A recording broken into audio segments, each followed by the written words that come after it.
جی بسم اللہ الرحمن الرحیم. میں آپ سب کا شکریہ ادا کرتا ہوں کہ ایک بڑے مختصر نوٹس پہ آپ نے مہربانی کی اور یہاں پہ ہم اکٹھے ہوئے. بنیادی سوال پچھلے چند دنوں سے اسمبلی کے ایک خط کو لے کر بڑا یہ پوائنٹ آف کنسرن ہے. رائٹفلی سو ہونا بھی چاہیے. ہمیشہ زندہ معاشروں میں بات چیت ہوتی ہے اور بات چیت کے بعد ہی چیزیں کسی منطقی نتیجے پر پہنچتی ہیں. یہ ممکن نہیں ہے کہ آپ کی سوسائٹی میں ڈائلاگ نہ ہو، اور ڈائلاگ کی اپنی شکلیں ہوتی ہیں. اب اس پوری صورتحال میں جس میں ایک سپریم کورٹ کا فیصلہ زیر بحث ہے اور ایک دو اسمبلیز کی طرف سے لکھا گیا خط to the election commission of Pakistan, یہ زیر بحث ہے. اور تیسرا وہ قانون جو کہ قومی اسمبلی میں امینڈمنٹ جو پاس کی گئی وہ زیر بحث ہے. اب ہم پہلے ان آرڈر آف کہ اس کو ہم سبسٹینشیٹ کر سکیں کہ جو بات اصل میں متعلقہ ہے وہ کیا ہے.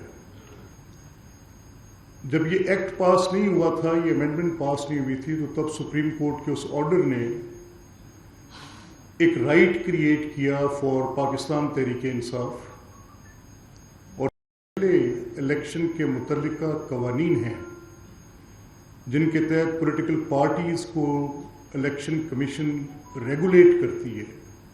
And I am using the word regulate.